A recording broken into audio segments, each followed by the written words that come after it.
For hundreds of thousands of years, humans thrived as nomadic, egalitarian hunter-gatherers. It was only around 10,000 years ago that a few societies around the world began to experiment with sedentism, agriculture, and the hoarding of resources. These societies spurred feedback loops of growth, inequality, and environmental devastation, conquering and colonizing and domesticating everyone and everything in their path, causing the sixth largest mass extinction in the history of life on Earth. Today, we live in a world that is a mismatch of our evolution in more ways than one. We feel disconnected, isolated, and powerless. Can we find our way back to a life that better matches how humans ought to live? Can we learn about how to live well from other cultures who figured it out? Is there time to reverse our self-destructive trajectory? How can we reclaim our wildness? These are the themes of the Rewilding podcast, and I'm your host, Peter Michael Bauer. This podcast is produced and made possible from supporters on Patreon. Thank you. If the Rewilding podcast inspires you, gives you hope, or makes you think, please subscribe, share it on social media, and become a patron at patreon.com/Peter Michael Bauer. If you're new to rewilding or want to expand your perception of it, I recommend attending one of my Rewilding 101 workshops, which I offer both in person in Portland, Oregon, and online for those who live around the world via Zoom.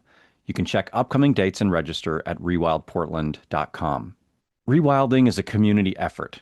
Many ancestral skills today are created with an individualistic mindset, friction fire being one of them. But in older times, people worked together to create fire, understanding that community and togetherness was an important part of their survival. Apprenticing to fire is a humbling experience, and learning to do it in tandem with others is a magical one. To talk with me about this, I'm chatting with Walton Larner and Aoife Lowden. Ian is passionate about rubbing sticks together and started the Sacred Hearth Friction Fire project in 2016 to share skills and knowledge. Ian's primary focus is using friction fire within ritual and holistic practices, drawing upon folklore, traditions, and story. Fire has been key in the evolution and development of our species, and Ian feels fire deserves to be welcomed in a respectful and honoring way. Ian is based in Bristol, Southwest England, United Kingdom. Aoife is a facilitator of ancestral and land-based courses, workshops, and ceremonies. A big part of Aoife's work has been in uncovering and remembering the old traditions and relationship between people and fire in Ireland and Scotland. She is a devoted apprentice of fire, having tended sacred fires all over Ireland, the British Isles, and beyond for the last 10 years. Aoife is an advocate for the healing, purifying, and unifying nature of fire, how it can directly heal us and create a space naturally for community to be formed. She is a director and steward of the Shaling Collective, a grassroots project focused on reviving traditional skills and ancestral lifeways in the Highlands of Scotland. Last year, at the first Cryniú Lunasa, I arrived in Ireland, took a bus to the northwest, was dropped at John Duffy's place, and immediately set about to make a bow drill, which is like how I tend to connect with a place. And it was like just ridiculously challenging. Everything there was soaking wet.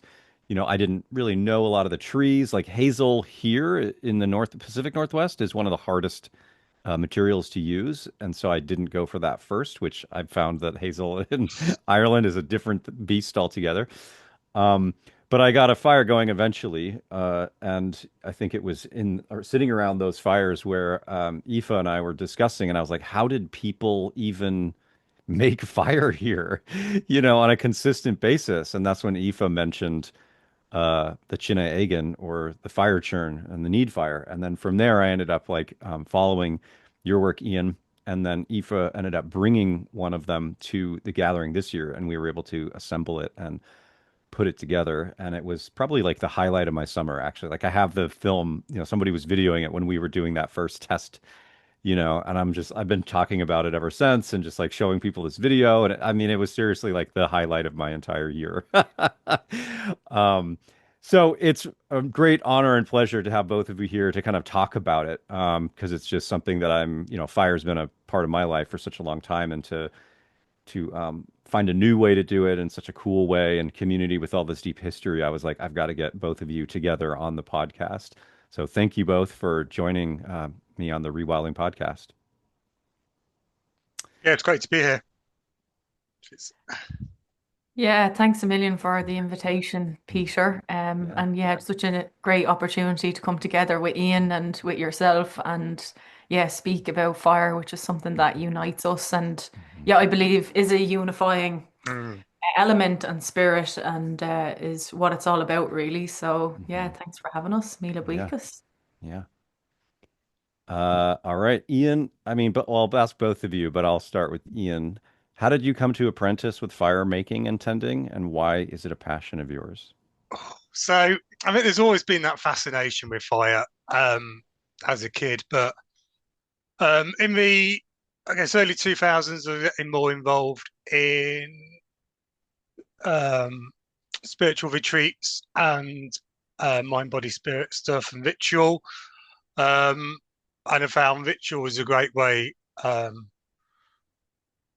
for me to connect on a deeper level. And I was struggling with mental health at that time, Mm, so I was getting more involved in going to sort of retreats, things like that, which involve ritual, and yeah, it just gave me a bit more of a purpose. So as part of all those workshops and retreats, there was always fire, but there was always started with modern methods. And there's one event in particular sticks out in that everybody was struggling to light the fire, and I think this was around 2013. And I was like, surely we should be able to light a fire. And hang about, we're doing this in ritual. Why can't we do this in a traditional way? And instead of just moaning about it, which is what usually people are quite good at doing, I decided to go away and teach myself bow drill, which I did, and it took me a while, took me a few months, but then I just fell in love. I just got really mm, passionate about friction methods, and then from there, I just sort of went down a rabbit hole and started researching about friction fire and experimenting, and yeah, that I just totally and utterly just fell in love mm, with welcoming fire in a more traditional way, and that then also made me connect to fire on a sort of deeper level, hmm. and then yeah, it just went from there really. So Yeah. that's what kind of started it for me. Mhm. Awesome. All right, Aoife, you're up. Oh, you're muted. Yeah, there you go. Yeah, so I suppose when I left school, I was waiting. I feel like I was waiting my whole life to leave school, really. And 2 days after my final exams, I went traveling. I didn't wait around at all. And so I went off traveling and I traveled around Europe. I was 18 at the time. And I found myself in Portugal where I met like one of my first ever boyfriends, really. And me and him, we just went wild completely. He was like complete jungle dweller slash Mm. monk. Um, and we just loved the fire so much. So we started living kind of in caves and on beaches and forests, and we hitchhiked all over Portugal. And we were just living with the fire, and it was very clear that the fire was bringing us together, but it was also kind of bringing me home to my true self Mm. because school was never the place for me. I absolutely hated it from day one. And I was always quite wild and dancing to the beat of my own drum, I suppose. And it was like the fire just ignited that kind of soul remembrance and more of an essence of who I truly am. So then I just thought, why can't I do this back in Ireland? So when I came Mm. back to Ireland, I started doing the same thing. Couldn't stop going back to the forest. And even in my teenage years, I was always in the forest anyways. But this time it was all about the fire. And I got led to the Hill of Tara then, which is one of our most sacred sites in Ireland. It's a spiritual centre. And so I went to Tara and I was with Francisco at the time, that partner, and we went to the forest and we couldn't light a fire for 3 days.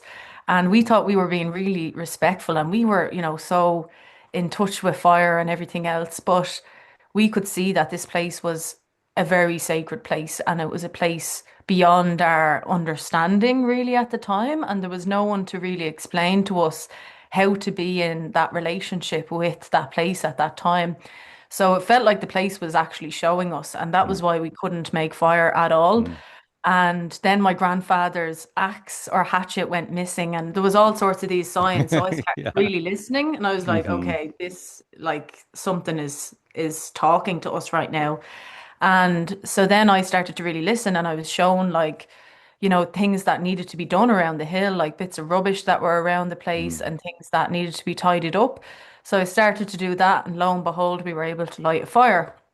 And that was where the journey really began in the forest there. And I later actually, I was obsessed with that place. I kept going back, I kept going back.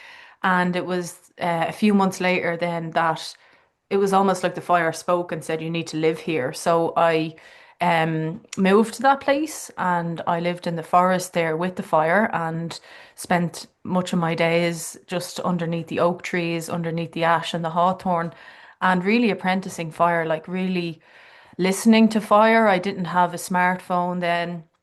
I was away from all my distractions, and I would just be with the fire, and the fire would bring people there. I would meet hmm people on the hill. hmm The fire would say to me, okay, don't go up onto the hill today, stay in the forest. Other days it would say, oh, you need to go up onto the hill, and I'd meet someone and I'd bring them down to the fire. And I met all sorts of amazing people, one of which was a guy that was half Aboriginal, half Irish, actually, and he was on a quest on behalf of his people to reclaim relics that had actually been taken by the English and put into a museum in England or in Britain. So he was on this quest, and he knew loads about fire. He had kept a fire going for like 5 years straight or something. And he was teaching me all sorts of things about the fire. It was hmm like, it was the school I always yearned for, basically. Yeah. And then I went to live on a ring fort on beside the hill of Ishnock, and that's the place of fire. It's the place that the first ever ceremonial fire Mm, in Ireland was ever Mm. lit, and mm, that for me was that really deep mm, awakening and training into the fire. And yeah, I was training with a an Irish medicine woman for some time as well, and fire was a big part of that in our ceremonies. And there was a lot of different yeah, exposure to different indigenous people as well. And the Mexicans from Wirikuta, and they came to Ireland. I hosted them there at Ishnock, and I remember one of them saying to me, because they talk to the fire the whole time, and mm. he said Tatiwari, which is the fire, he really listens to you. They said to me one day, you know, and there was just this real remembering of, oh, we have a sacred relationship with fire as well. We Mhm, have a ceremonial relationship with fire. So it's been the past 10 years of like a deep immersion into that. And then from that came then I suppose, fascination or study of, the actual methods of fire making, and more of a like, yeah, what is really of these lands, mhm, in terms of our mhm, relation with Bridget, and maybe blessings that are connected with the fire, customs that are connected with the fire, our day-to-day living, with the fire is a part of it, as well as the healing and the ceremonial quality. And so, yeah, I would have come across friction fire then a number of years ago, and then it was actually through Ian that I would have really heard the term Tine Éigin online a number of years ago, and I reached out to him and everything, and I was like, this has to come. We have to do this in Ireland, we just have to. mhm. And my friend, who's also Peter, my dear friend from Scotland, Oh, Peter, mhm, we've been on such a strong journey together of ancestral connection as well. And, I was sending it to him, and he's a deep researcher, so he was doing all his research. And then finally, we got it together to actually make it happen just this year past in Scotland. So that was like, for me, a milestone of my life, mhm, and it mhm, felt like really, really important to bring that custom and that tradition back to the Highlands, where it was such a big part of people's lifeways, and mhm, then to bring it to Ireland this year as well at the gathering. So yeah, it's going to be a lifelong journey with fire, mhm, and I'm just very grateful for all the little people and little steps and places along the way that have contributed to that, the mm. relationship and the learning. Yeah, thank you. It's hard to give a short answer. Yeah, I know. Yeah. Yeah, I I know have. now because I'm thinking, oh, there's things I missed out, Oh but yeah, so I'm yeah. probably covered by Aoife, actually, because I think really with me, because when I think with me it was sort of the opposite, going from the methods to more to the then learning more from the fire rather than Mhm. So yes, but I think I had a very profound experience once when I was asked to ceremonially welcome fire as part of the Churn in one of the events I was going to, but there I was using the hand drill and it was because and it was certainly everybody was sort of watching me rather than being people who be involved. I was sort of the centre of attention and asked to sort of try and light a fire using the hand drill. But I did have this really profound experience. I just just felt like all of I don't know the ancestors, whatever, watching me as well as everybody else. And I don't know, it was just that by using using hands and using traditional method. I don't know. I find it really hard to put into words, but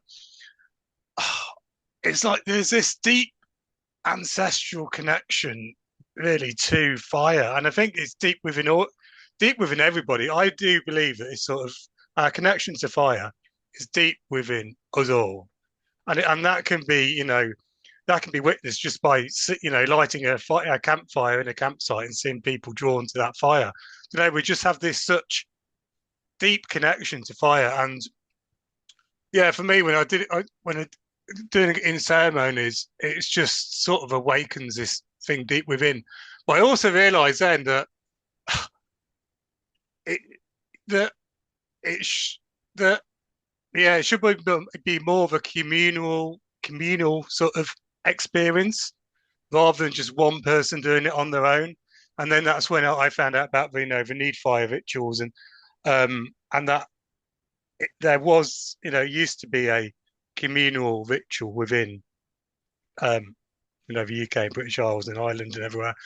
And that, yeah, that is a way that is the way we should be, welcoming fire in a ritual Hmm. way. And Hmm. I just became absolutely fascinated by that, and yeah, just spent so much time just researching. And then for me, the passion is also about sharing that knowledge and skills. So just put it on my website and Instagram, and a few people finding me, like Aoife. Hmm. um, yeah, so for me, it's like this should be shared, and yeah, I'm I'm passionate about sharing it, and as many people sort of finding out of it as Hmm. possible because very few people do know about it. Hmm. Yeah. I think, for me there's like a few memories. I remember in scouts at like age 11 when we had to learn how to make a fire to like cook our food while we were camping. There was like this older kid who was much like me, sarcastic, would tease people, would like bullshit. And he was supposed to teach me to make fire this for, to heat the boiling water or whatever for breakfast on the first day of my first week long summer camp. And I remember we were like getting it going or whatever. And he was like, you need to blow on it. And I was like, shut up. Like I know you're just messing with me. Like you don't blow on a fire, like that's gonna put it out or whatever. And he was like, no, no, I'm serious. Like you need to blow on it. And I was like, I'm not that dumb. Like I'm not gonna do it. And he was like, no, I'm not. I'm like not joking this time. Like you really, and I was like, I'm not gonna do it. And he was like, okay, fine, like I'll show you. And he did it, and it just like blew my mind. I was like, what? That's how it works? And that just like burned into my memory. And then yeah, just like using it, for campfires throughout my entire teen life as a scout and everything. And then I ended up getting into Tom Brown Jr. and some survival skills folks out here. And I had a older friend that I met who was an apprentice at Boulder Outdoor Survival School. And he came back from that and taught me how to do bow drill. And then I ended up going to New Jersey for this camp and was like the first student there to get a bow drill because I'd already been working on it for a while. And then when I get home from that, I have it in my backpack, and I was like 16. I'm like walking around barefoot for a year or whatever. And I was walking through the bus mall in downtown Portland, and this person's like excuse me, do you have a light? And I was like, no. And I keep walking. And then I was like, well, like, actually, do you mind waiting for a second? And she was like, what do you mean? And I like get my bow drill out and I start like doing the bow drill on the street in downtown Portland. And like this whole like crowd comes around. This is before like any of the like survival shows or really any much of the internet. This is like 1998. And so this whole crowd comes around and I end up like lighting her cigarette. And then like, a couple of other people come in and light their cigarettes. And they were like applauding, and I was like, well, there's like something to this. And so I ended up becoming like the bow drill busker in downtown Portland and these different things, and would just carry sets with me and just light like, 20 fires in a couple of hours. And just um it was really cool because I think it's like you were saying, there's like something intrinsic in all of us that when we see it, we know it. And it's just that, I think the fire was working through me in a way to just remind people of what it means to be human. And I think we're a fire adapted species. We can't really live without it. We have to have it to cook our food, to stay warm, to light the night, to tell stories, just all of the different things that like coalesce around fire that make us who we are, that we've had it for also probably more than a million years. Yeah. Um, Yeah, because that's what, that's really what sort of drove me forward into my sort of work. Because I think when I was, doing it, this ritual and I was doing the hand drill, so like I have this eureka moment, and it's like, wow, without fire, without, us learning to control the wildfire, and bring it into the hearth fire, and we we wouldn't be here today. We wouldn't have evolved today. Without fire, we wouldn't have been able to make pottery. We wouldn't be able to smelt metal. It's also changed our whole physiologic, our mhm, whole physical mhm, being. We evolved because we could eat cooked food. We had mhm, light. We could do more in the evenings. It's just fundamental. I mean, I like to say we are forged from fire, because mhm, without Mhm. fire, our Homo sapiens would not have evolved, and we would not Mhm. have developed, and we would still be stuck back in the Stone Age. you mhm. know, I think our, first came this, our being able to use stone tools, but then, the next huge development, I would say, is learning to control fire, because without fire, Yeah, we would not be here today. And I think absolutely. that's why, for me, I feel fire really does need to be welcomed in a respectful Hmm. way. And nowadays we take so much for granted. Mm. And I think for lots of people, heat sources and light sources, and for cooking food, it's all contained either within central heating systems, or within microwaves or cookers, and everything is at the touch of a button. And we've just sort of lost that connection. Mm. And but it is still within us. We just Hmm. need to be reminded of that. Hmm. And I think we as soon as people see a real fire, it sort of awakens something within them. So that sort of, Yeah. yeah. There's a I study just that find it was, fascinating of how, yeah, our interaction with fire, and how it can just sort of invoke emotions within people. mhm, It's just, yeah. mhm. There was a study that was done where they like had people sit around a fire and like checked their like, stress hormones and stuff before and after. And they found that the fire by itself, just the light of the fire, was a little bit stress reducing, but the sound of the fire crackling with the light amplified it to like, a higher level or whatever. So I also think that's funny too, where it's like this full sensory experience. It's not just the visual cue from it, but like even the Mm. sound of the fire, I think that was super fascinating to me. It's Um, alive. Yeah. It's kind of yeah. it's something that is mysterious and we can't fully even, logically we can't understand it because it Mm. is alive. It flickers, it moves, it has a voice, Hmm. it's kind of beyond our human comprehension Yeah. how this thing is so alive. And yeah, for me it's like the company, when I lived off grid for those years. I grew up in a house with all the modern conveniences in a modern era. And when I went to live then with the fire, for those years, it's like a part of my humanity was actually restored. Mm-hmm. You know, it was like a part Mm-hmm. of like what it actually just means to be alive and to be in relationship was restored inside of me. And when I Mm-hmm. moved back into a house then that had electricity and stuff, I actually felt like a Stone Age person that was discovering these things for the first time. I Yeah. was like, turn on the light. I was like, Yeah. whoa. And Yeah. like all these different things. And but what I Mm-hmm. realized, because I had a kettle then that had you pressed with a button.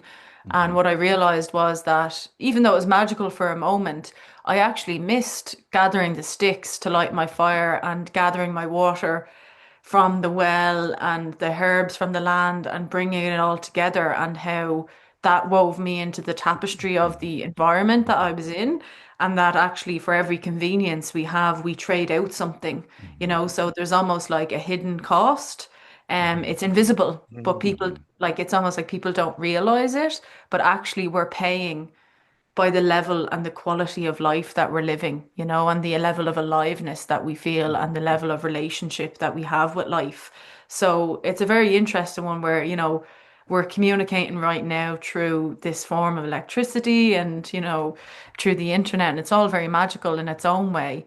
But, you know, there's something that the fire brings that just cannot be replaced. Like it can never be replaced. And it does something to us. And, you know, for me, it was like, it was that company every single day, and it still is. You know, where I live, we only depend on fire for our heat sources, thankfully. But yeah, it's a daily relationship, and it's like I can't imagine my life without it. You know, I actually would have been dead in some of the circumstances I Mm-hmm. lived in without the fire. You know, and I think that's the case for all of our ancestors.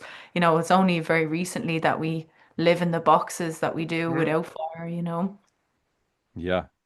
Yeah, and it's really weird too because I grew up camping here in Oregon in the States, and we had campfires all summer long, and there were no fire bans. And now like I go back to some of my favorite places and I'm like, "Ooh, I'm gonna go, to Boulder Lake, and I'm gonna like start a fire and just like chill there for the night." And you get there and there's just like fires outlawed, signs everywhere like you can't start fires anymore throughout all Wow. these seasons because of the dryness, because of climate change, because of poor forest management for decades or, centuries. And it's just weird to be in environments now where it's like fully banned for huge portions of the year when it's just like such an integral part of being human. mm, And it's one of the challenges I think we're facing in the in the modern era anyway with Yeah. our disconnection, and now we can't even have it when mm. we're out in places where it used to be, the main way Our to be. houses are being built now. All the modern houses are being built without fires. Hmm. In Ireland, that is, anyways. Most Mm, houses, Yeah, yeah, they're yeah. being built without any fire at all in them. So, yeah, it is a worrying Hmm. thing. Yeah. But let's switch gears back to my next question is, what is the Neid Fire slash Fire Churn slash Tine Éigin, and what is its history and significance? And maybe, Okay. you can talk Yeah. about it in a broader context, and then maybe Aoife, you can kind of talk about what you know specific to Ireland and Scotland. Yeah. So, yeah, I first came across the sort of Need Fire ritual in 2016 when I was researching fire rituals and Sacred Fire. And I was just absolutely fascinated that there was this friction fire ritual within the British Isles until as recently as the mid 19th century. So, which few people were aware of, and I'd never heard of it before. And I was like, wow, wow, we literally lit fires within this country. And yeah, I just thought, well, I need to find out more about this. So there were, I think it was, what book was it? It was the Golden Bow by Sir James Fraser, I think, where I first read about it. And there's quite a few other books written by 19th century and 18th century historians, where they document the accounts of the Need fires. So it was like a folk tradition performed throughout Northern Europe, including the sort of Slavic countries, sort of Baltics, Russia, but what was Poland, Yugoslavia, sort of down there, and um, Germany, France, probably Sweden, England, Scotland, Ireland. Um, so it was a widespread practice, which very few people have heard about it, and it was a ritual practice. So traditionally, a need fire would be lit in times of distress or auspicious times of the year. So, such as if there's an outbreak of cattle disease, the community would come together, they'd extinguish all their hearth fires within the community, and then they would build what I guess I call a fire churn. In Russia, they call it a fire gate. Hmm. And then so which is basically a big. I suppose I'll describe that. Should I describe? Yeah. So so basically, if they build this big contraption, friction fire contraption, which they would use to light a new pure fire. So at that time, a friction of woods was seen to be a pure way of lighting a fire. And then once they lit the fire, the cattle would be paraded through the smoke of that fire as it was seen to cure the disease. So, and then all the hearth fires within the community would be lit from that new fire. So there's also documented evidence that the church tried to ban it on quite a few occasions because the church saw it as heathen. It was a heathen practice. And so from the church perspective, the only way at that time, the right way to light a fire was through flint and steel, and because that was a modern way at the time. And using the friction of wood was seen to be a heathen practice, so it was banned. And I think the earliest evidence was from the 8th century, where there's actually documented evidence in some church records, that they banned it, and in various places they had local laws. So if you were caught using, if you caught lighting fire through friction of wood, they would, you had to wear sackcloth for 9 days or something like that, and or you'd be put in the stocks, and it was seen as you'd be punished because it was seen as a heathen it was seen as heathen practice. What are did you say sackcloths? Yeah, sackcloth. What does that mean? I guess sort of like Hessian sacks. So I suppose that's what sacks, the cloth. I suppose you wear the cloth what a sack was made out of. Is it like burlap or something? Yeah, it's like, yes. Okay. Yeah. So, and That'd be like a Halloween costume, I'm just somebody who got caught doing a need fire and just wear burlap. So bizarre. Anyway. Yeah, so I think from the evidence, from the documented evidence, we can trace it back as far as the 8th century. There's no way of knowing how far back it goes, but friction methods themselves have been used for hundreds, thousands of years. But this practice in itself, in the Scottish Highlands, it's been documented to have been used as recent as like the 1850s. And from recent research I've done, there's there's newspaper articles from the 1860s and actually documenting the use of a need fire. So it's actually so it is. There may not be archaeological evidence, but there is quite a lot of documented factual evidence about it. And also not just, and there were sort of quite a lot of different, folk tradition and folklore associated with it as well. So so I was just fascinated that for hundreds of years there's been this ritual way of welcoming fire throughout Northern Europe. It's cool too, the variety of names that it has in these different languages. I really like gate, like fire gate. It's like you're like opening the door for fire to enter, that's one of my favorites. because that was the first sort of word I've seen to describe the apparatus. I think fire churn. I think that's not actually. I think I just came up with that name. I think somebody else used it, but it's not actually used in any of the. Hmm. They refer to it more as the ritual name, so rather than the actual apparatus name. But like yeah, in Russian they call it the fire gate. But yeah, the actual um, in lots of different languages are different yeah Hmm. phrases for it and different words for it and different meanings. It tends to mean sort of like the emergency fire, or the living fire, the wild fire, um, to give it rather than to give it more of a like the fire welcomed through the friction of woods was seen to be more living and wild as a fire which was made through sort of the modern methods of flint and steel at the time. Yeah. So it was seen to be this a pure sacred fire Hmm. rather than a sort of a mechanical sort of utility fire. Mm.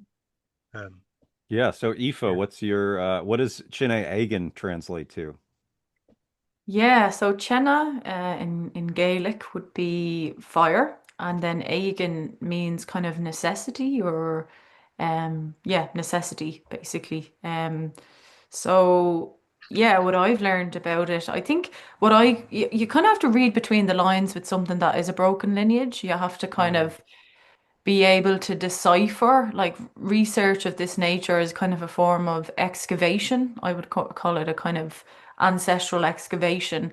And it's one of those things that if we didn't do this in this time, it actually could be lost forever, you know, because there are some people that have this in living memory, but they're the people that are soon to pass on to the other side, you know. So our dear friend Agiv, who was a tradition bearer here in Scotland, he goes around and he interviews elders, particularly Gaelic elders and tradition bearers and knowledge keepers, you know, people that have lived in times where a lot of these customs were still a day-to-day just folk life, you know, it wasn't this kind of thing that only people that are spiritual or ceremonial done. It was a folk and a community practice. And people just lived in this way, you know. It's still very much alive in the consciousness of people in Ireland, this idea and this belief in the supernatural. And, you know, in Ireland, we have a great kind of, yeah, just belief in the other world. You know, it's kind of almost common to believe in, you know, the likes of the fairies or oh, you know, like a spirit coming to you and speaking through a board or through a feather or these different, you know, maybe more otherworldly beliefs. Um, but yeah, basically, Agiv, he interviewed a man up near Ness a couple of years ago, and he is 93 now, this elder. And he speaks of the Chena Aigen in this interview, you know. He talks about how at the time of Belton, when the animals would be prepared to be brought up to the Sheeling, which is the summer pastures. So basically, we would have lived, it's the story of the place where I'm currently one of the stewards here at the Sheeling in Scotland. It's based around this form of transhumance where we live seasonally with the land, and we would have driven the animals from the lower pastures up into the higher ground at the time of Bealtaine.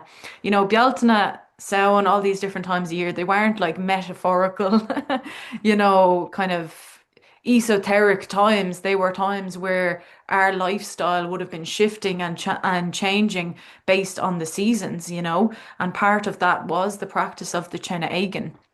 And so, you know, we had built into our folk ways and lifestyle these practices of community healing ultimately, you know, and ritual. So the time of Samhain and Bealtaine in particular, the Chena Aigen was always performed whereby a fire would be made. And, you know, there would have been different customs in different places based on that place. You know, it's like a dialect of a language or an accent, you know, not every place is going to do the ritual in the same way. But usually there seems to be kind of principles or protocols that were followed. And one of them would be that, you know, the fire is made from wood on wood. You know, that fire would be made in a kind of place outside of the home, outside of the homestead. It's made in a place that's outside of the day-to-day kind of, cooking and cleaning type of vibe. It's often made on what is described as on the knoll, which is referring to something like an island, or even a little structure made out of turf or stone and turf. And it was made almost like in this place to kind of differentiate it outside of the day-to-day mundane, I believe. So it would be made in this place of other outside of your day-to-day carry on. And it was done without any iron. There's the whole folk and fairy belief around not using iron. So you couldn't even have iron in your pockets. And there's even, there's bits and pieces of writings where say you'd empty all your pockets of coins and whatever else. And there would be like a specific number of people who would operate the Tine Éigin, so we have this idea from what we may know about the apparatus used being this like what we had like the fire churn or the fire gate, but it would have had other forms as well, based on what I have looked into and all the bits of research that is around. It's more the act of it and the ceremony itself is the Tine Éigin, whereas the apparatus would have differed based on the place and the people Mm. that were doing it. So there is even talk about it being operated from the muckle wheel, which is a kind of a spinning wheel. So it would have been turned. There's very little about it documented in Ireland. I wonder why that is. There's so much more that was documented in the Highlands, but there is one piece that we were able to find, and it talks about it being operated from this wheel, and it was spun in a deishal or sunwise Mm. direction. And you hear of different woods being used. You often hear of oak being used, which to someone who does bow drill or friction fire doesn't make any sense because it's so Yeah. difficult. But then But it yeah, makes but I mean, I came across oak, and oak is possible. Well, oak makes total sense Um, if you're thinking yeah, about the actual magical qualities of it. If yeah, you're thinking yeah. about the fact that we are people of the oak, like druid Mhm. literally translates to me and to Mhm. know the oak, Mhm. So there's the part of where the oak is a very special and sacred tree on these isles. And the qualities of the oak, the strength, the longevity, and everything else, that would be what is being conjured up Mm, in this ritual. You're not just using any old little bit of branch that's after falling off a tree. You're working with specific woods. You're working, in a specific way. There is a protocol, and that's what you can see throughout all the different bits of research is that, there's a specific way of doing it. You're using a certain type of rope. They often talk about using a rope which is new, you know. So there is this kind of yeah, there's a protocol, there's a kind of a superstition, and there's a very specific way of doing it. You're not just throwing it together in any old way. And so you would have people would come together. All fires are extinguished in the area surrounding, particularly between you and the next body of water. So this would actually involve people going around checking, within the village to make sure everyone's fire is out. And then everyone would come together then and kindle this fire from new. And that fire would be then often made into two other fires. That's when the people are and the cattle are driven through it. And then you would take an ember from that fire and relight your own hearth. So yeah, there's a lot more that could be shared on it, but I think that's kind of the basis of it, I Mhm. suppose. And, as I said, my friend Agav, he spoke to a man who has this in living memory. Whether or not the fire was made in this way with the fire churn is debatable. We're going to go up and talk to him more about it. But he talked about the Tine Éigin, he talked about the boar tree, which is actually the elder tree, funnily enough. And he talked about, yeah, the fire being made into two and the cattle driven between them. So it would be really interested to hear more about what he has to say about on the method of which the fire was kindled. Mhm. I hope you're enjoying this episode of the Rewilding podcast. I wanted to pause and make a request for your support. This podcast is made possible by donations on Patreon. With so much media filled with misinformation and outright lies these days, small, independent podcasters like mine are some of the only ones left striving for a brave, truthful inquiry. I need your support to continue bringing you thoughtful, hopeful discourse on human resilience. Please become a patron of the podcast at patreon.com/Peter Michael Bauer. Thank you for keeping my project going. The world needs this. Yeah, it's fascinating to me that this is like, thousands of years into having flint and steel and making fire with it, that there's still this wood on wood friction fire method, and that it's not just some random thing, but that it's like still this like central component to culture, you know. Mm, Um, and also the interesting thing about metal, like here in the United States, when I was younger, I used to participate in a lot of sweat lodge ceremonies that were sort of pan Native American, but a lot of them emerged from like Lakota tradition. And in a lot of them, I would say all of them, I don't think I ever went to one that didn't have this. You have to remove all metal before you go into the lodge. And they say it's because the spirits will like take it. From a practical sense, it can burn you if it gets too hot. But like from another, a different level of understanding, it's like they'll take it. And it also mm, makes me think of like, I think Martin Prechtel, coming from Mayans, I remember there being something interesting around metal there too, in terms of ceremony and like removing it or having it not be around. mm. Like he has a thing Very where, human. hmm It's carved from human hands. hmm That's the thing. It's a very human thing. We've had to actually manufacture it in ways. hmm So I think yeah, that's what the point comes to be, is that it's very of this world. hmm yeah. Whereas, steel is like just a very kind of, I mean, I think in Martin's like pedagogy or in his thing, and he talks a lot about the steel coming from meteorites, like a lot of that steel that littered across Eurasia that was forged in the Iron Age came from like comets and stuff or whatever that had like brought that iron to the surface of the earth. And so I think there's maybe some stuff in there too about it being, an introduced thing that caused a lot of havoc in various ways. It makes me think of like the Amish, which is like they choose to have this like lower level of technology, whatever, not as modern or whatever. And I wonder, if there's some similarities where there's this just a cultural value and perspective on what those things do, like what Mm. happened when steel was introduced to Yeah. humans, what was the damage that it caused, and kind of maintaining this idea. Well, the I don't like the word purity, but that comes up a lot in this discussion because they talk about it as like a pure fire.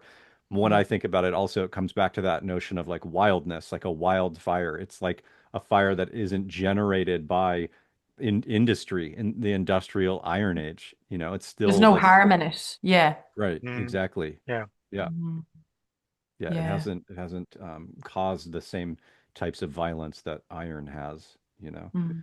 It's more of like a tree, like you're conjuring up the qualities of the tree as opposed to the iron or the human manufactured Totally. thing, Yeah. you Yeah. And know? then, in some cultures and, in some of the fire origin stories, there is this shared belief, in all the different stories I've read from all over the world, this sort of shared belief that fire is hidden within wood. hmm And that, hmm with the stories that Mm. maybe the hero steals a fire and then the fire is then hidden within the hmm Mhm. trees. And then the hmm only way to get the fire is to coax it out of hiding by rubbing hmm sticks together. And, hmm and, Mhm. and I love that. And I sort of embrace that in my practice, hmm even though a lot of people think, here, Ian, you're talking crazy. Fire isn't hidden in wood. It's this science. It's science. It's a. hmm It, hmm but to me, no. It's good to. I think for me, I like embracing the magic and the story, because yeah, it is for me. Fire, which is welcome through the friction wood. It's sort of it is more alive. It's Mm. and not and yeah, you rub the sticks together and this ember forms. So it is Mm. hidden in wood. hmm And you've hmm got to know which woods to hmm use and how to coax it out of hiding. Mm. Yeah. I have this very American story where, I was teaching a child like about fire, and I was like, I want to do this from like an animistic perspective, and I'm gonna like explain to them that fire is alive, and we also need to be careful with it and know how to extinguish it and all these things. So I'm like explaining to the kid, I'm like, fire is alive, like us, it needs air to breathe, it needs food to eat.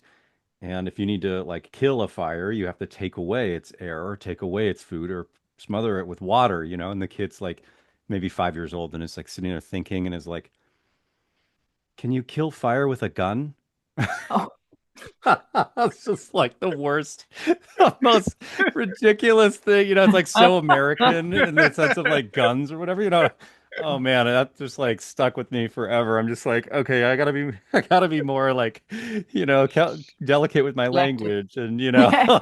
like, we don't want to kill fire. We just want to extinguish it for now, and blah blah.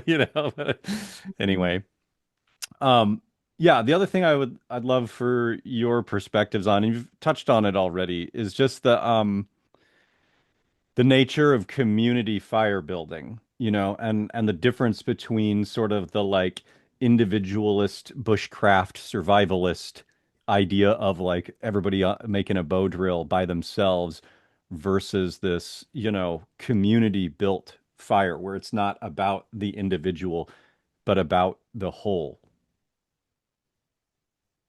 And Ian, you spoke about it a little bit, but I don't know if there's anything more you want to add to that. But that to me is, one of the stickier, more interesting things to me uh about the mod. Yeah, because I think nowadays in our times, we one of the things which I feel missing from is kind of ritual the and people coming together and sort of working together and doing things in ritual. And that nowadays it's very much more that we've got to do things on our own and everything's a challenge. And and with I guess modern bushcraft survival, um, modern bushcraft and survival, it is more of a challenge, a solo challenge to be able to you know make a fire, and rather than traditionally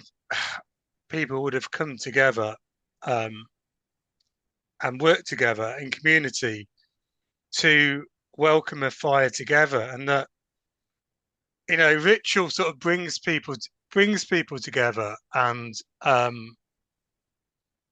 gives people more of I guess a sense of belonging and of Mm, shared experience, and gives a sort of deeper purpose to an act such as lighting a fire. And I think nowadays are more when people are lighting a fire, they're lighting a fire just more for because they need to have fire to either be warm or just for fun or to cook on.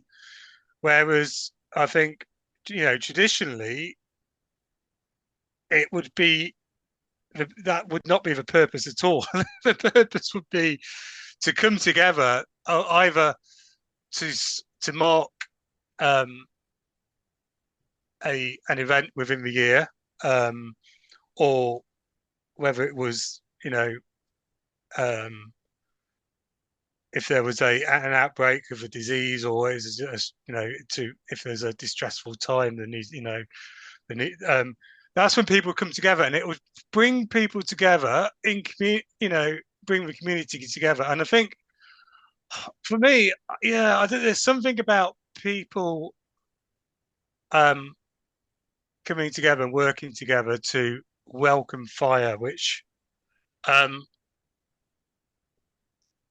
I don't know. I find it hard to put into words, and Aoife is probably a lot better at putting this stuff into words than I am. But yeah, it's just. I think I think if you look at indigenous peoples as well and cultures across the world, when you see them um, making fire, you always see at least two or three people working together to make a fire. That it was a communal activity rather than it being a sort of solo challenge. And I think nowadays it's more because of how we are in our sort of modern society that it seems to be that we should be striving out into the world on our own, and everything is a challenge, and rather than that, traditionally we would be part of a community and as a community, we would everything would be done together. Hmm. And somebody maybe go and get water, somebody may maybe make ropes, some people work together to make fire. And we've sort of lost that. And it's sort of going back to how we used to live. And how we used Hmm. to live is that we would, you know, come together and work together to do things such as um, making fire. And I think with a ritual, with like the Need Fire ritual, I think that's what I, yeah, that's what I most connected with was that it wasn't just about um, me um, having to sort of make a fire on myself, but it needed people. It needed because the contraption for Need Fire isn't a practical device. It's not practical at all. It Yeah. needs people to come together, and it's not about Hmm. efficiency. It's about people working together. And the best thing of all about it is that it might not actually work. You may spend hours and hours, Yeah. or even days, making this contraption to use it within this ritual, which may not actually work. At the end of it, you may not actually have fire. Yeah. you know, Hmm. but it brings people together Mhm. in a deeper way, and it may be in a way which sometimes it can't be explained. That you're maybe feeding something other, something more Hmm. than just something esoteric, something you can't put your finger on. Or maybe you're feeding the world, you're feeding spirit, and it's maybe not even about the final act, but about the um, the activity in itself and um, the gesture, I guess, that you're, Hmm. to the world that you're attempting to welcome fire into being um, in this non-practical, inefficient, ritual, magical way, Hmm. you know, Hmm. which can be really humbling and can be Hmm. really Yeah. just mind-blowing, really. Hmm. And it's Hmm. just, I think for me, it's why sometimes I find it difficult to put into words because it's like, yeah, for me, it is more of a spiritual um, Hmm. um, happening Hmm. for me, and it Yeah. touches, yeah, it gets me, yeah, it's sort of, you are, um, yeah, yeah. I just find it. I don't know. I'll let Aoife share her Yeah. experiences.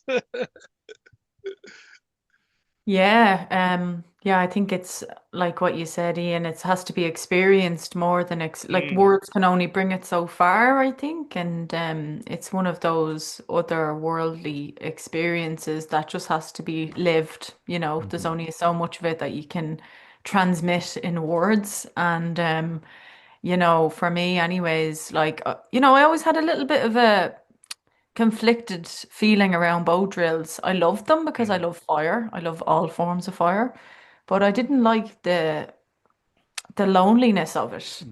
Hmm. I think it didn't make sense to me that I would go to all this effort to try and make a fire myself. I felt like I was trying to prove something to mm, myself or something like that, which doesn't feel like the energy that fire was asking me to create it with. So, then I started to make fires with people with the bow drill, and that felt a lot better. So it'd be like two or three people at a time and taking turns. And it was really with my friend Peter that we started to deepen into that together. And it was like, wow, this is, yeah, really, there's something magical about this. But it was really when we made the Tine Éigin, and it was years of even building up to that. We wanted to do it, and it just didn't really align until I came to live here in Scotland. It obviously was meant to happen for the first time here in the Highlands in the way that it did. And I wouldn't have been able to do that, and we wouldn't have been able to do that if it wasn't for some of the inspiration we received from Ian. All the work that was there from like there was a gang of us that put it together and figured, we made our own version of it, our own version of the fire churn. So it was like Yeah, we were just figuring it out. We got the wood gifted from the estate that we're on here, so that was a part. It just felt like there was so many different people, spirits and energies that were supporting it happening, that it couldn't be in any way this power dynamic or this self like importance. It wasn't about me creating the Tine Éigin. It was about all of us working together to make it happen. And there was so much figuring it out. There was like troubleshooting, and it was really initiating us. We really had to listen and we really had to work together. And then a song came, and it was like, there was just so much that just wouldn't have been possible if I had tried to do it on my own. And then even, yeah, bringing it to Ireland, it was like Bobby, a dear friend of mine, he carved out the spindle from the wood that was gifted from the elm tree here. And, there was so many people that were part of the creation even of the Tine Éigin itself, and carrying that to Ireland, how I had kind of envisaged to bring it there initially, after finding out about it, and all of us building it together, Peter, and it was just like such an amazing moment that I'll never forget. And but yeah, it wouldn't have been possible without the community effort, and it's actually all about the community effort and everyone feeling a part of it. And I feel for me, that's where the real magic lies. And I feel really blessed that I am able to live in this way where, I am really remembering what does it mean to actually live in community? What does it actually mean to do stuff together? And fire was always a communal thing before because we lived more communally. We just lived more communally. We relied on each other. We needed each other because we had less. In this modern age, I was only reflecting on it today. When I was growing up, I grew up in a council estate. I grew up in a place that has, you know, a lot of difficulties, and like people would be quite poor there in comparison to other places. It's very much working class. But when I was growing up, you'd always knock into your neighbor for milk and for sugar and things like that. And it was like there was no shame, and we all really depended on each other. And now that people have more, now that Ireland is a more wealthy country or whatever else, even though there's still a lot of poverty, particularly where I come from, there's less of that dependency on each other. There's less of that communal sharing and mehel. Mehel is an Irish Gaelic word which is basically a work gathering, a coming together to help each other with, it might be cutting your turf or taking in the hay or building or replacing your roof or whatever it is. But this is very much a part of our consciousness. We're very communal people. But when you remove fire, you remove the community gathering place. Hmm. And I was recently in the Gaeltacht, which is the Irish speaking area in Glenculmkill in Donegal, and I was at a Gaelic language immersion, and I was by the fire there in the pub. I was standing there where I always am drawn, and I was chatting away to a fella there. He's from Cavan, and he said when he was growing up, he was an older man. When he was growing up, his grandmother had the fire going the whole time. She just never, like, it was a perpetual flame that she kept. And he asked her, or someone asked her, why do you never let that fire go out? And she said, well, actually, in this fire, I have about 7 or 8 different fires belonging to people. Because back in those days, when you would go off, if you were emigrating, you would take the embers from your own fire and you would bring them into your neighbour's hearth, and they would keep them burning for you. And there would be the promise of an ember, if you were to ever return, would be given back to you and would replenish your hearth. So there's just this part of like these little ways, I'm so fascinated by them. Um, it really just touches me in the heart of like how connected we were to that living community hearth, and how separate we've become through all of our modern conveniences, through our, so-called, wealth and, kind of modern abundance and whatever else. And it's like through all those conveniences, through all that independence, we lose something so important. And I think the fire is a big part of that. Mm. So Because Yeah. fire was central to community, and in it sort of I guess also focal for sort of social gatherings as well. People would gather around the fire. And nowadays, people gather around the television set. Hmm. Television set as you place a fire, and people don't Hmm. talk when they're around the television set. But you Hmm. put people around a fire, you see, so people may never spoken to each other before will start talking, and people Mhm. will maybe start, will sing around the fire, and Mhm. it's just such a because because for me now, I much prefer if I'm going to have a social gathering, I much prefer having it around the fire, and I will have a Mhm. fire, and we'll go around the fire, and I find that just people just more sociable around the Hmm. fire than being Hmm. in a house party where everybody just gathers in out of the kitchen, because people like, I don't know, I think as human beings, there needs to be a sort of a focal point, and the fire has all sort of always been that focal point, which we've sort of lost, and we've lost community, and yeah, fire is, I think, for me, it's just a very important part of community, and Hmm. community I feel is missing nowadays, and is what we need. It's Mhm. probably one of the Hmm. biggest issues of why Yeah. we are of Yeah. today is that we don't have community anymore. Hmm. It's interesting too. Like I worked at Boulder Outdoor Survival School all summer, and one of the things that we do there is we teach bow drill, and it's a multiple days of the program, and for some of them we do a solo, so people will go and sit by themselves and stuff. And if they can't get the fire going, then they're basically not eating, because you have to like cook the food. And so like as an instructor, my objective is to get people, to be able to produce a coal with their set by the time they're on solo. And it's the desert, so the wood there is very forgiving and very welcoming of fire. A few of the, plants there are like they just want to be on fire. They really do. It's sagebrush. You can start a fire with sagebrush green, bow drill. Wow. It just loves to be on fire.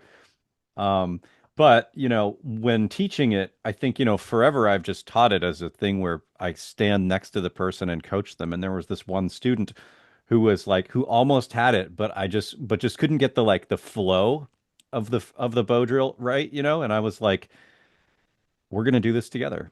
And Mhm. I don't think I would have done that had I not like come to Ireland last year and sort of had these conversations around like the collaboration of bow drill and stuff. And so I sat there with her and we worked on the bow drill together for a little while until she kind of like understood the motions of it. And then I Mhm. kind of backed away and she got a coal, right? And then was able to produce them again. And it just made me think about how, even in that context of that school and other survival schools where like, yeah, sure, it's fine to be able to do this by yourself, but like, why?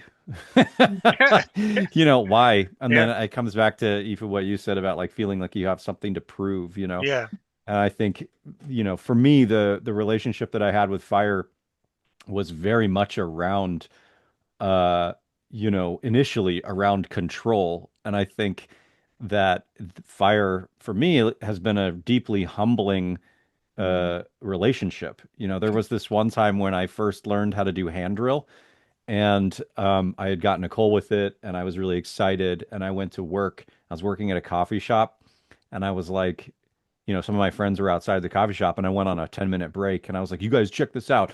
And I start like doing it to like show off. I'm like trying to show off, and I'm drilling, and like no smoke is coming out, nothing is happening, and I'd just gotten a coal with it, right?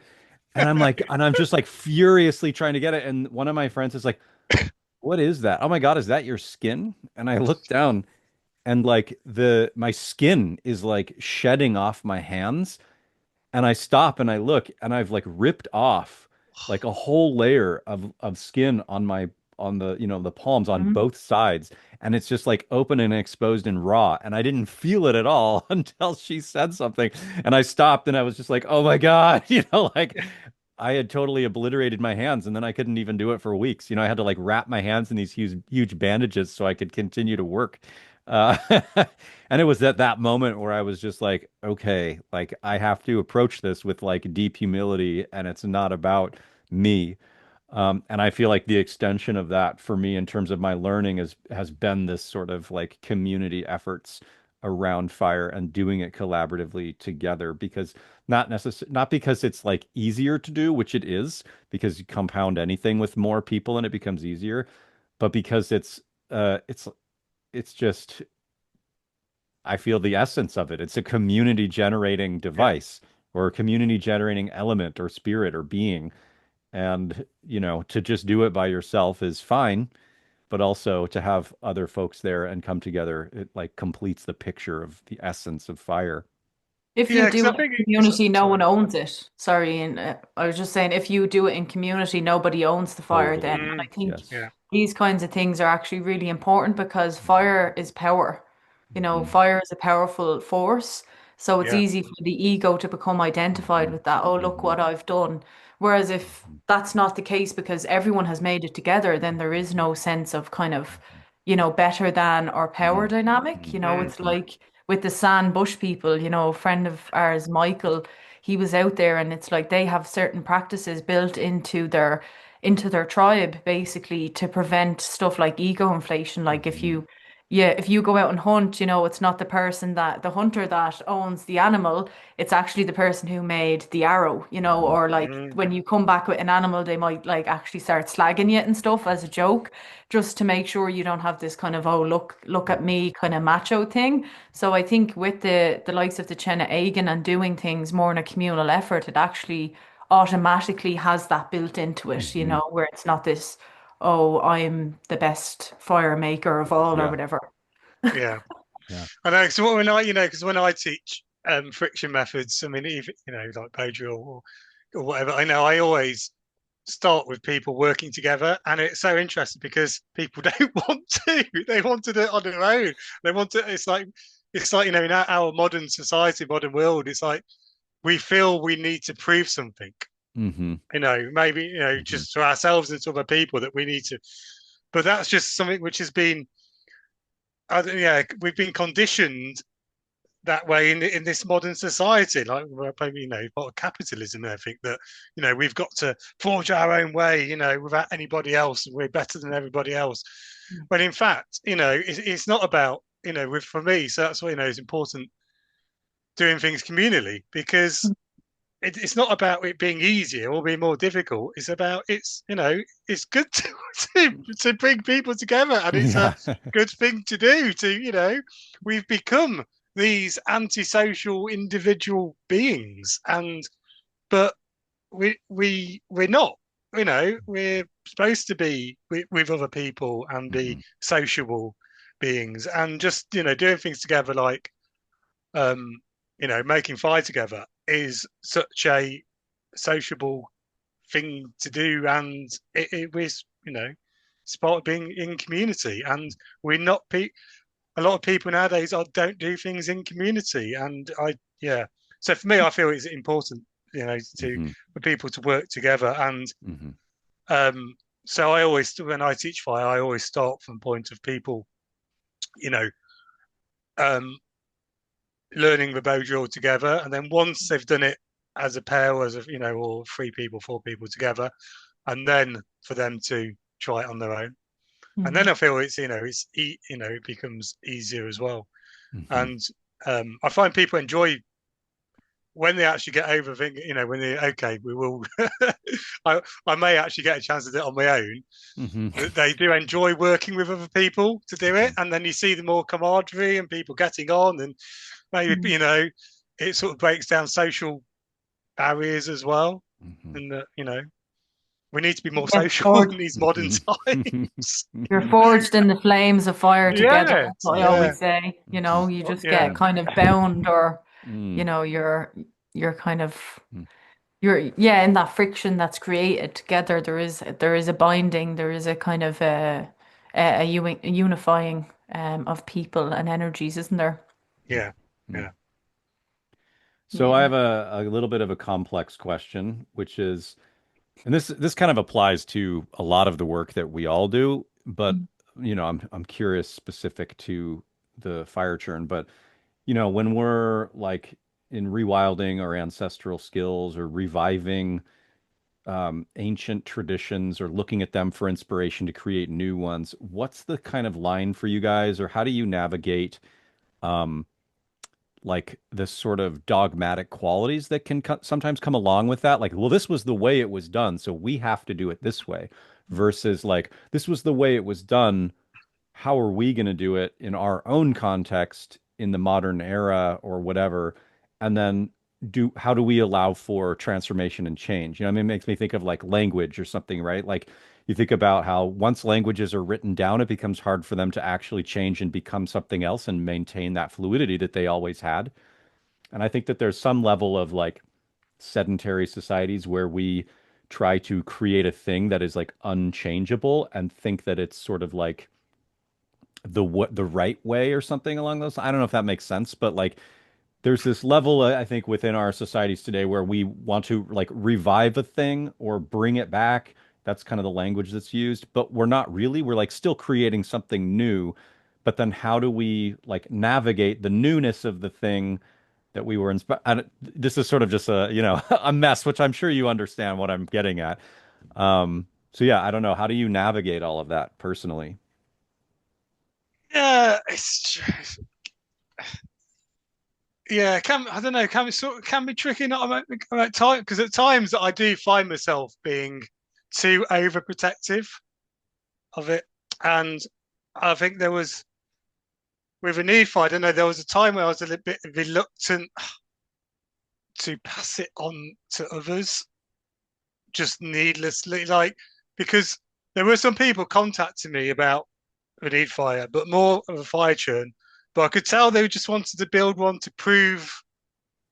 And again, I was just saying earlier that they had something to prove, that they wanted to like build the biggest bow drill, And Right. for me, Yeah. it's like, well, I'm not, because other people ask me, why don't you do a how-to guide on the Mm. fire churn? It's like, well, I don't. I think it's something you need to learn, because part of it is the whole having to actually work out how to make one. And if you just, follow a flat pack Mhm. IKEA fire churn instructions, then it's Right. not really the same. Right. But Mhm. I Yeah. think, yeah, but it's but on the same time, I'm not trying to reenact historically how it was done in the past.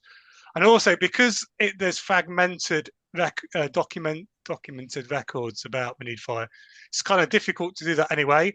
And a lot Mhm. of it was documented word of mouth, and would have been passed along word of mouth, and then historians who may have not really understood it may have documented it. So when you are sort of doing the research and reading up on this practice, you don't always know whether that is a true record or whether it's been lost in translation, because Mhm. so some of the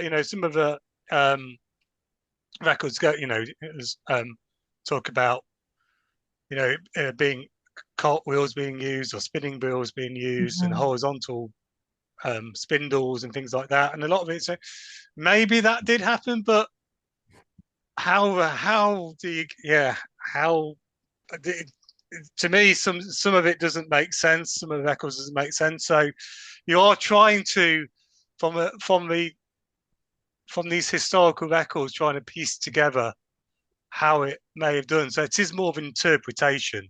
So the my reconstructions of the fire gates, the fire churns, are sort of my interpretation of Mhm. the records, and which may and also you know,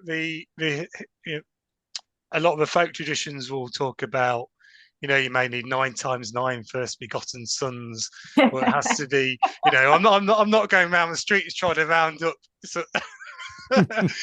a certain type of people, or Mm, you know, mm. or finding a specific place to do it. But but on the other hand, for me, some of it is important, that it is all from, that I am using wood, um, and try not to use metal in making it, and that the rope is natural rope and it's not synthetic rope, and that um, that not using we're not using modern tools, that we are trying to use hand tools, and but yeah, there's sometimes it can be difficult, because we are also in a modern world, and I'm not trying to I'm not doing a reenactment So, and they're trying to translate it more into using something ancient, but in a modern context. So the sort of, the ritual and how we do it, maybe when I do it is usually totally different because, bringing, when I have used fire churn in ritual, it's all depending on the event I'm doing it in and the people we have at that event, and we sort of discuss how we want to use it. Sometimes we may use it to welcome the first fire for an event. So the first fire for that event is welcome through friction fire and is using a Neid Fire, and then we depending on the people there and how we want to honour the fire and how we want to sort of honour the event itself will infer how we actually perform the ritual and the words and things used within the ritual, and that sort of sometimes it just sort of comes together on the spot. Sometimes we may plan it, but then when we actually start using the fire churn, using ritual, then it just takes its own course, and all the good plans we had were made sometimes just go out the window, and something else happens. It just happens in a moment. And I think a lot of times now, that's how I like doing it. Is like in the moment, it all comes together in that moment. But for me, I think what is important, is more about doing it with awareness and not taking things for granted, and for people coming together, working together, being in the moment and sort of doing it in an honouring way and with awareness, and giving thanks and blessings. So if you take cutting it, well, I try not to cut trees, but if you're taking wood that you're giving blessings for, and thanks for taking that wood, and it's how crafting the spindle with awareness and sort of giving thanks and blessings as we do that. And sometimes you may need to use modern tools, and I'm not against using modern tools.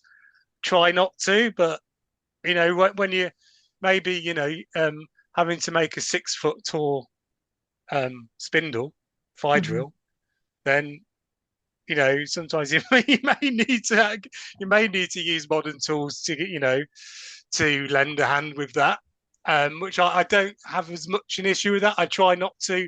I tend not to use power tools, but I will use a saw, and I will use an axe. I'm not going to, and things like that. And I think one of the things which is I do feel strongly about is in my rope, in that my rope has to be natural. I do not use synthetic rope, because I think nowadays plastic, there's far too much plastic, and so for me it's really important that the rope is synthetic, and not that the rope is natural. In an ideal world, I would love it if the community came together and made their own rope, but usually that is I've not done that yet. So I do buy my rope. It may be natural rope, but I don't sort of have an issue with that. But I think that is sort of the next level is everybody came together and made a rope for the Neid Fire. But that would be sort of probably a year-long project in itself.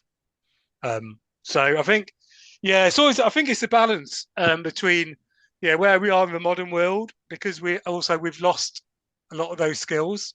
We don't have those, and I think also that we're in community, it's about different people have different skills, so it's bringing all those different skills together, rather than one person having all those all those skills which we may need.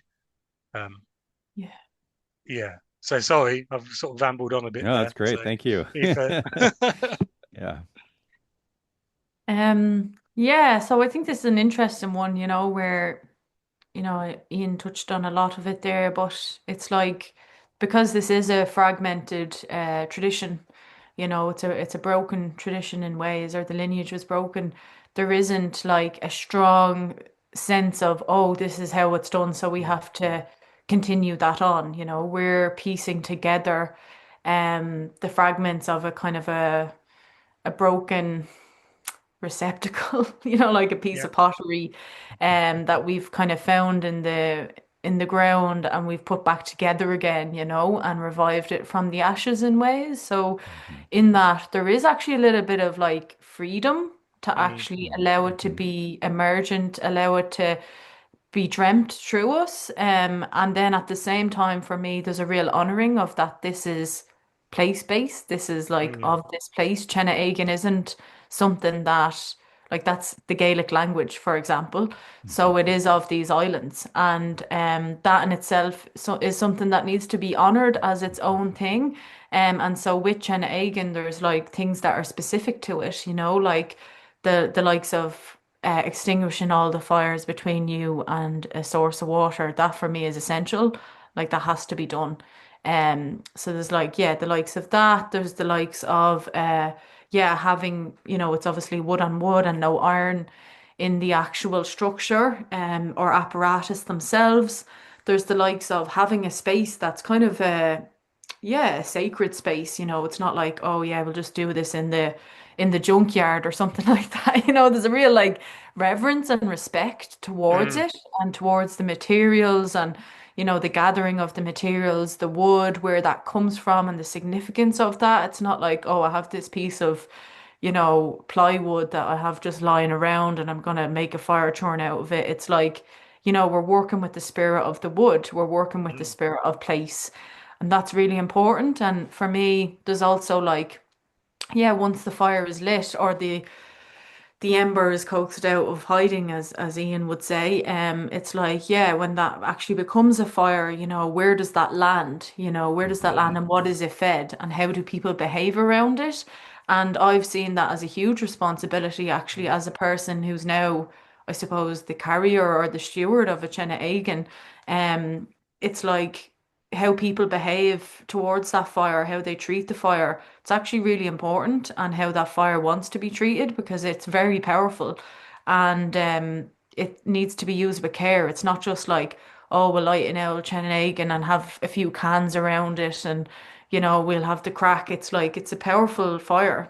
People did mm, this as a cure. They did it for purification and healing. It wasn't just done willy-nilly, So for me, there's a real responsibility around that. So I can feel the same protection that Ian has. It's not a gatekeeping because for me it is important that this tradition lives on and that people that are called to the fire in this way will step forward and kindle it and that need fires will happen all over the Highlands and in Ireland and in the places that they're needed once again. But at the same time, I also feel the responsibility of yeah, of sharing that knowledge and sharing that information with people. And, I think Ian is right as well. It's like when you make things too easy for people, they just do it and then they don't have the same respect for it. Whereas, mm, for me, with having to do the research and the quest that it took and even getting the wood and all the right bits and pieces and everyone together, there's like a real deep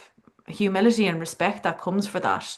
And comes with that just can't be yeah, it can't be just like given to people directly, It's mm, like there's an element of like working with it to be able to rise to meet that responsibility. So yeah, I think there's different layers to it. I think there's an honoring of what was. So like, yeah, as Ian said, mm, there's like, in a lot of the text, it's in the 1800s, right? And it's a very patriarchal society, very, very patriarchal. So it's all this kind of nine times nine begotten sons and chaste men and, all this Hmm. kind of bad languaging around stuff that is clearly influenced by religion and Hmm. by the patriarchal lens in which the world was living from. So for me, I'm not reenacting that whatsoever. You Sure. know what I mean? Yes. It's like there's a Hmm. very different worldview that's coming in this time Hmm. that we're in.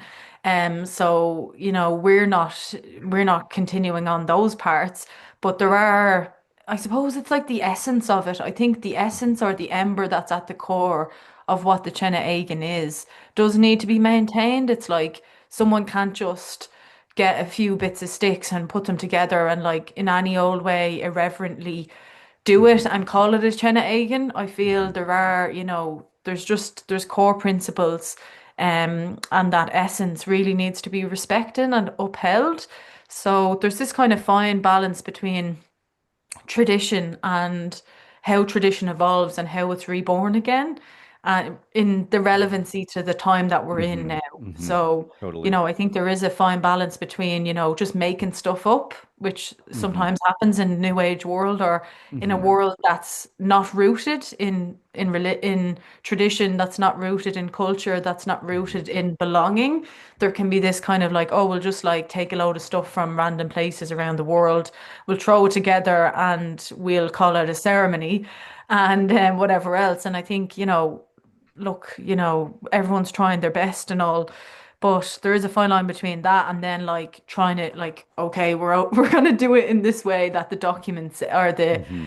you Hmm. know, the archives say. So we're gonna get Hmm. nine times nine begotten sons, and we're gonna do it on an Hmm. island, and we're gonna have only this kind of wood and everything Hmm. else. So I think, there is a middle ground somewhere there Hmm. where the essence of it and the core of it is maintained and upheld, while also allowing what wants to come true in this time to come true and kind of remember itself through us. It's like what I always say, how did anyone ever know to do anything? How was the Chena Éigin ever discovered? Like how did this ever begin? How did Hmm. anyone ever know to do anything? It's because the original instructions to do everything is in the land, and Hmm. it's the memory of that is in our bodies, it's in our souls. And it's like, yeah, if we're in a space of listening and in relationship with the natural world, then those things will inevitably come through us, in the way that they need to. So Hmm. yeah, I think it's a fine balance between like a dreaming, it's like imbas Yeah. and sus. In the Irish tradition, we have these two qualities, which will be imbas, which is a kind of divine inspiration that comes from the land.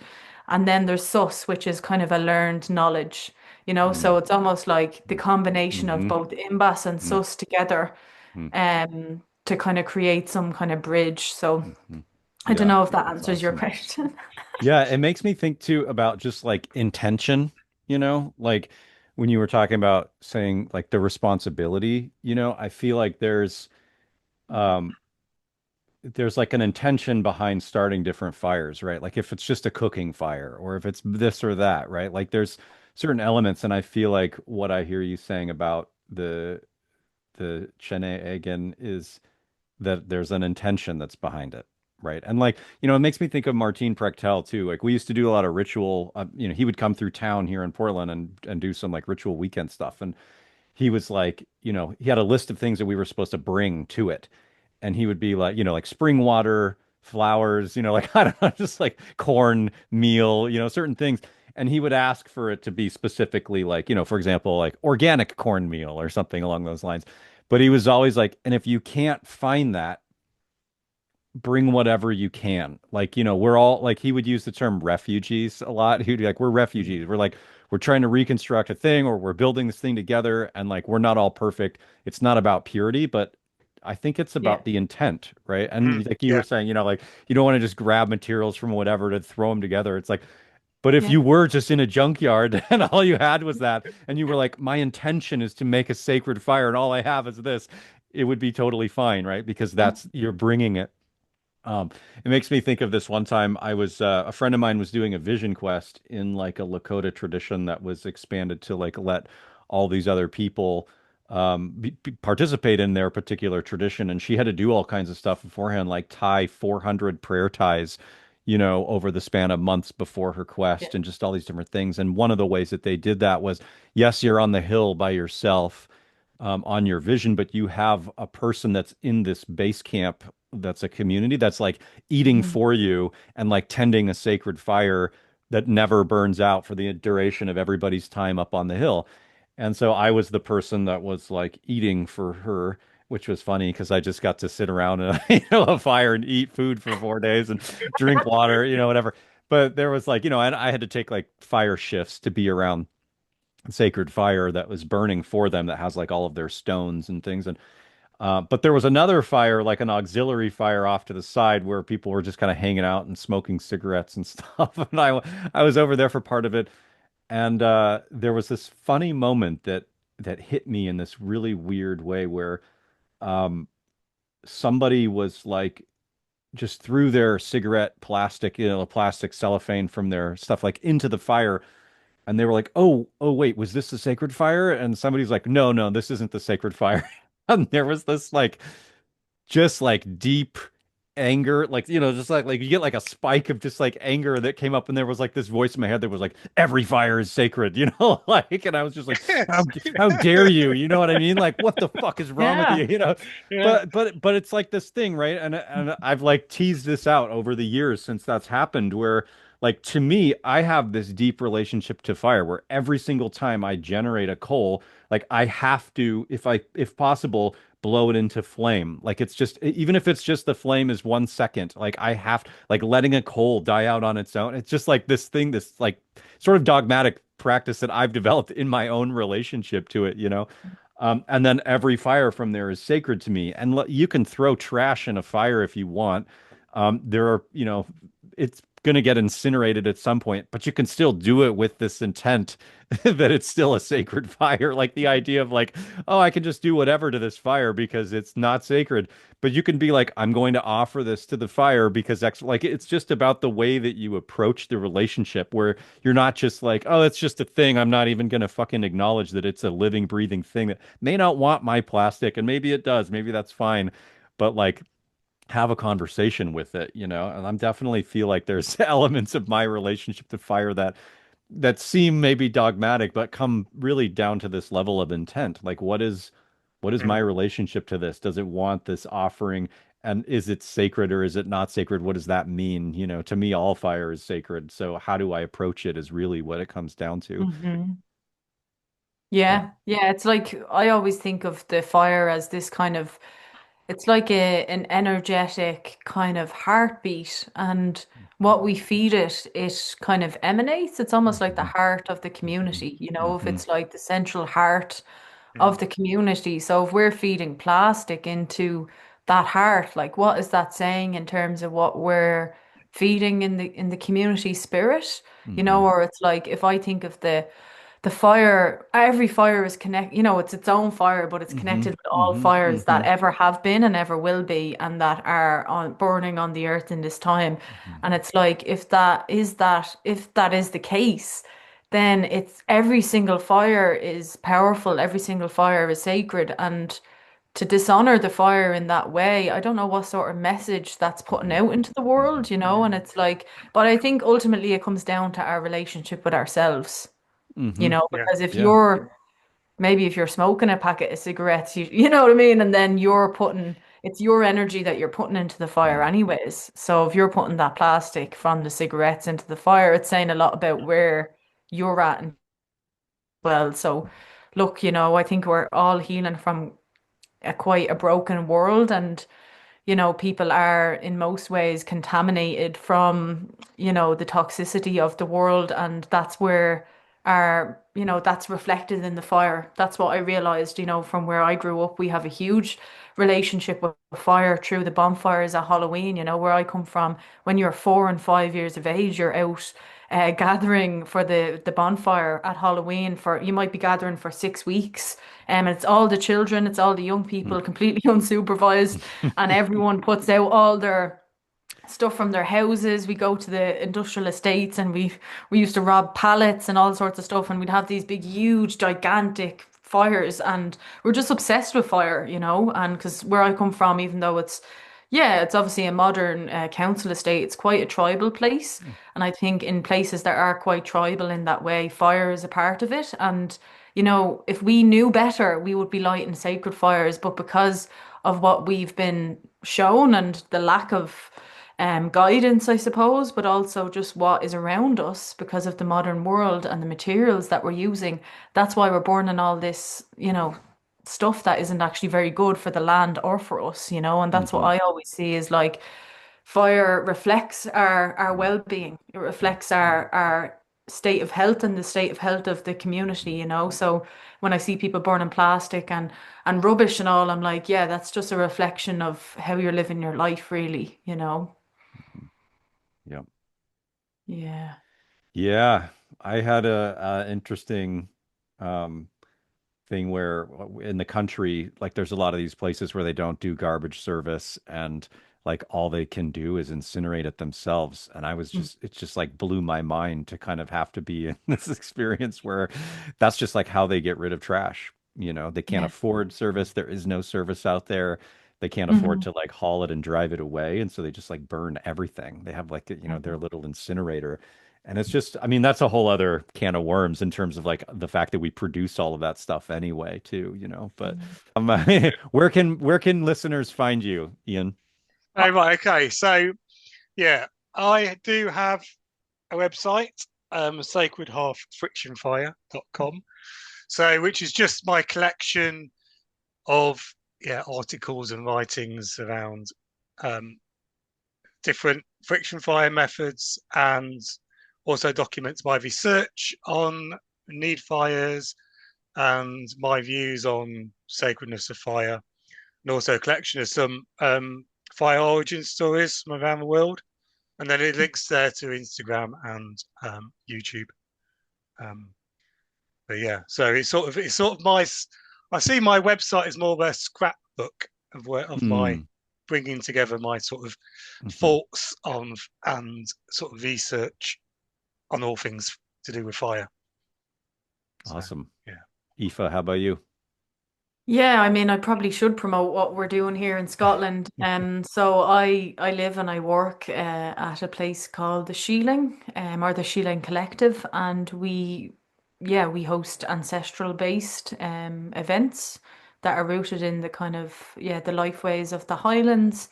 And yeah, if you want to experience potentially a Tine Éigin in a community ceremony alongside a lot of the other things that we do, such as like storytelling, craft, Gaelic and Highland culture, then you might want to come here to the Highlands where we are.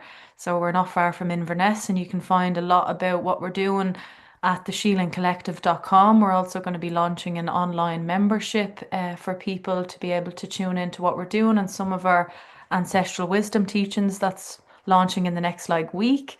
And yeah, then my own work, which is based both here and in Ireland, is shleanashinshire.com. So that means the way of the ancestors. And yeah, you'll find a variety of different offerings from, in-person retreats and events, working with the Weekend in the Hills in Ireland with Celt, and then also my online course, which will be coming up in February, also called Shleana Shinshire. So yeah, there's plenty of things that if you want to, yeah, connect in more with the work that I'm doing and I'm a part of in various community groups, then you can have a look on those two places.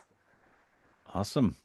Thank you both so much for coming onto the Rewilding podcast, and thank you for inspiring me and generating the highlight of my year. Deep appreciation to both of you. Yeah, gur míle maigah.